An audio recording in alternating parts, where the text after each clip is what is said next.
Hi guys, this is Srija and welcome to the 4th episode on my channel. If you're tuning in for the first time, I'll give you a brief introduction about what I talk about on this channel. So I'm basically sharing my pregnancy journey, and since it was a planned pregnancy, I try to share some of that information with you in the hope that it helps you plan and conceive. This episode is going to be about being pregnant. That's it. So what is the moment that you become pregnant? When is it that you can officially call yourself pregnant? It's also going to deal with some early pregnancy symptoms, and I'll also share some of the symptoms that I had, and a bit about how I tested, when I tested, how I found out, and what is a good time to test in general. So here's a bummer. After all the planning that you did and all the tracking that you did, the egg and the sperm have finally met. So that means you're pregnant, right?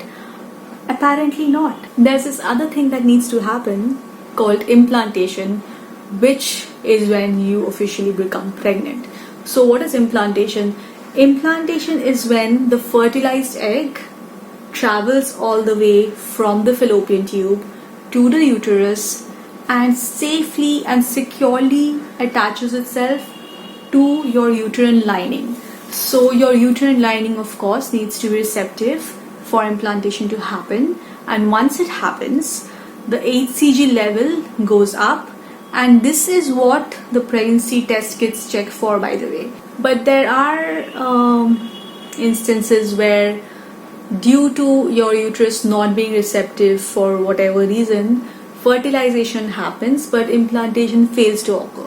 So under such circumstances, we as people who are trying to get pregnant, can we do anything from our end to ensure that the chances of implantation are higher? Well, maybe we could do a few things. I'm not saying they will necessarily lead to implantation, but what's the harm in trying? So these are some of the things that I did as well. Number one was, basically the entire thing revolves pretty much around your uterus being receptive to the egg, right? So your uterus needs to be in a thick, squishy, nutritious kind of a state to best receive the egg. So those multivitamins and prenatal vitamins that we were talking about previously, keep them coming. Number two is rest and relax. This is so much easier said than done, and I don't know how much of it I did myself. I tried my best, but stress hormone is not the hormone you want to be taking center stage right now.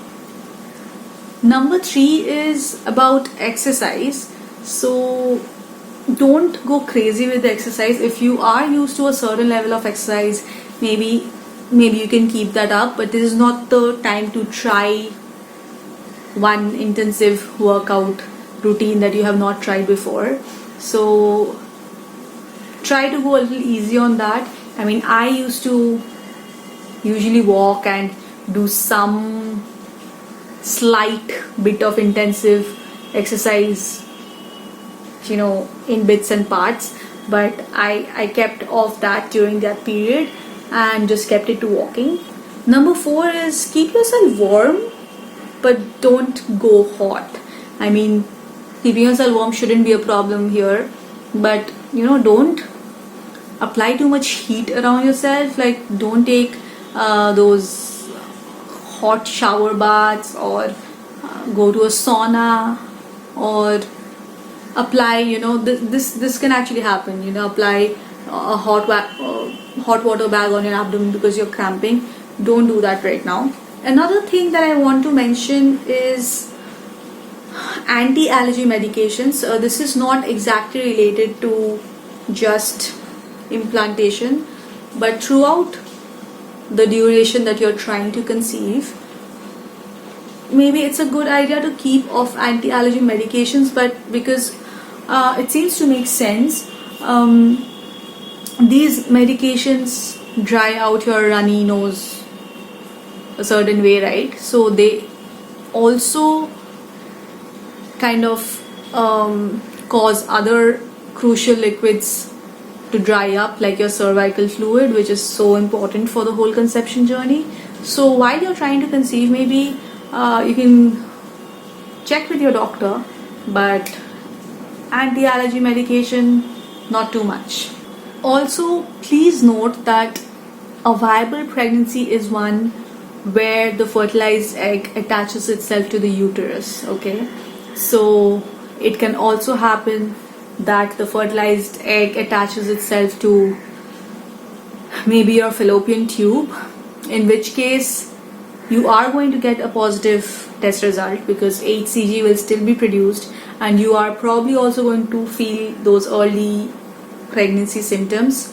But if your fertilized egg has not attached itself to the uterus, then you need medical attention. Please go to the doctor. Basically, whenever you find out you're pregnant, please take a quick appointment so that you know that your pregnancy is non-risk and it's good to go. So there was this other thing that I did, and you can call it a pregnancy myth or whatever. I did it anyway because I wanted to keep myself engaged and tell myself I was doing things to ensure that this happens, and well, it coincidentally worked. So I'm just gonna share that with you as well. Please don't take it as a scientific claim at all, though it has some logic to it. I'll tell you what. I had pineapple core, guys. So I cut up the pineapple, I took the core and divided into 5 parts, put it in 5 different containers, and I had it for 5 days after my ovulation day. The logic is that the pineapple core contains this enzyme called bromelain. I'll check that out. But basically this has anti-inflammatory and blood thinning properties, which helps in implantation, and you could give it a try. But please ensure that you stop, that you don't overdo it, because excessive bromelain can lead to uterine contractions, which is exactly the opposite of what you want to happen to you. So go easy on it. Just stop as soon as you find out you're pregnant, or just have it for 5 days after ovulation, and that's enough. If it has to work, that will work, and please don't overdo it. Now, coming to signs of implantation, or let's just say early signs of you knowing that you might be pregnant. Number 1 is implantation bleeding. Every 1 in 3 women has this. Apparently, I was not one of them, but this happens.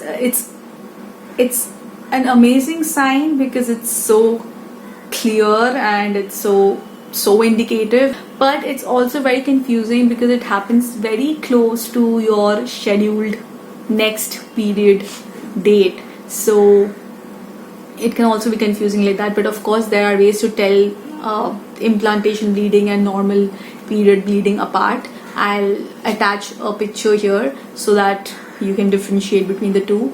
But basically, implantation bleeding shouldn't last for more than 48 hours.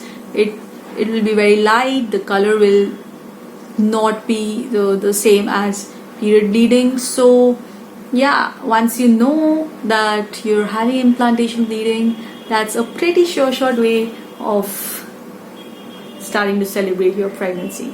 So that. Now I'll come to some of the other symptoms that I had, and I'm going to have to refer to my little notebook for this because it has been a while and I don't remember them. On the 24th, I had vivid dreams, which is, by the way, apparently an early pregnancy symptom, like really vivid dreams. And this vivid dream thing continued for a pretty substantial amount of time, so it's going to be a recurrent symptom that I'm going to mention. Second was metallic mouth, which is also quite definitive. I mean, it's not a sensation you feel every other day. So things like, gas or indigestion, you can still pass off as could happen at any point of time. But metallic mouth was something that was very, very distinctive. So I do not know how to explain it exactly, but basically it feels like you've just sucked on some coins, and it kind of got more exaggerated when I had water, so that metallic feeling was intensified if I had some liquid. I was also cramping, and I had some amount of breast sensitivity, which was not very usual for me. It was not a usual PMS symptom for me as it is for a lot of people. So that was also something that kind of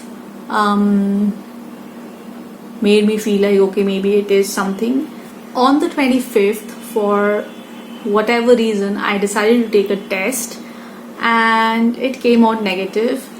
So guys, it's not the best idea to start testing very early on, because you might get such negative results, and I don't know how, thankfully it did not affect me a lot, because in my head I kept telling myself I have taken this test too early.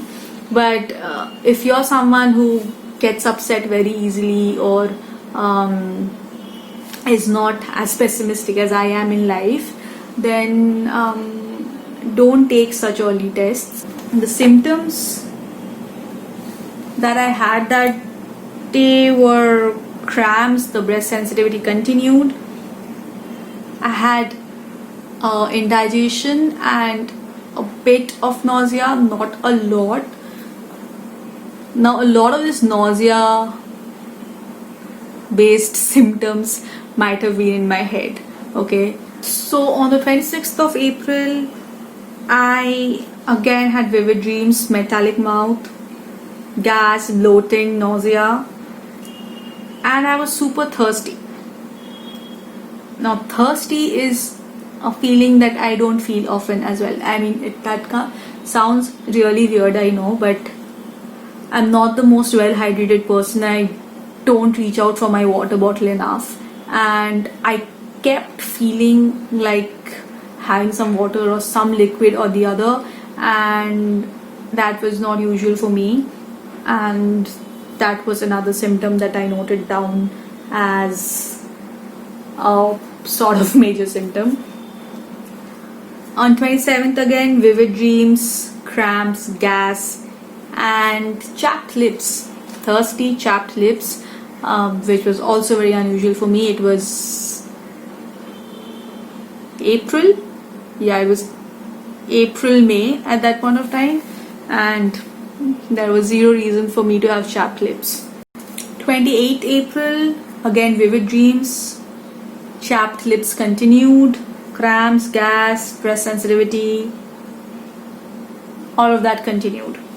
Now, before I move on, I want to squeeze in a little bit about when the right time to test is. So most of you probably already know this, but you should wait till you have missed your period before you take a pregnancy test for the most accurate result. You are supposed to test the first urine of your day for the most accurate results, especially if you're testing early on, because the level of HCG, I mean, it's more concentrated. You have not had water throughout the day, so HCG levels are more concentrated, it's not diluted. I know it's super hard to do that, especially if you're trying to get pregnant, also probably if you're not trying to get pregnant, either way, but it's super difficult to wait. But if you want the most accurate result, you should keep your calm and wait till that point of time. So it can take 7 to 12 days after implantation has happened for the HCG levels to go up enough that they are detectable by these, pregnancy test kits. So, randomly and frantically testing will give you either false positives or negatives. So don't do that. But again, things are easier said than done. I had already tested once on 25th, did I say? Yeah. And I was not supposed to test again until around the 5th or 6th. I don't exactly remember which was my scheduled next period day. My app doesn't show that anymore, so I can't tell you the exact date, but it was definitely not 30th, because this is what I was thinking on the 30th when I tested again. So I already had like about 4 or 5 spare kits in my house, and I was not supposed to test till the 5th. And on 30th I was like, it was 4 o'clock in the evening. So at 4 p.m, which was not my first urine of the day by a long shot, I decided to take the test. I didn't tell my partner, I didn't tell Kaustav, and I decided to do it anyway because I kept thinking in my head, hey, this is too early to be taking a test again. So of course it's going to come back negative. But there are like 4 or 5 kids lying around in the house, so might as well use this one. And it's 4 p.m, so of course it's not even the first urine of the day, so what are the chances that it will be positive? So I had very less riding on this test basically, and this is how I probably deal with things, because I knew that if I tested the day I missed my period, or the first day that I missed my period, or a day after that, the pressure would be immense. Like, there was no way to be wrong about that, right? Here there was still some scope for negotiation and doubt, but that would leave absolutely no stone unturned in telling me that I was not pregnant. And it wasn't. Long story short, it wasn't negative, and the second line couldn't have been any stronger, which means I must have been pretty pregnant by then for the second line to show up that strong, with not the first urine of the day, right? So yeah, that is the big reveal of how I found out, which is pretty anticlimactic, I know, but there is nothing more to it. And I'll see you in the next episode with a bit about surviving this 2-week wait and how to ensure that you don't go crazy basically. Yeah, so yeah, I'll see you then. Thanks for watching. Bye.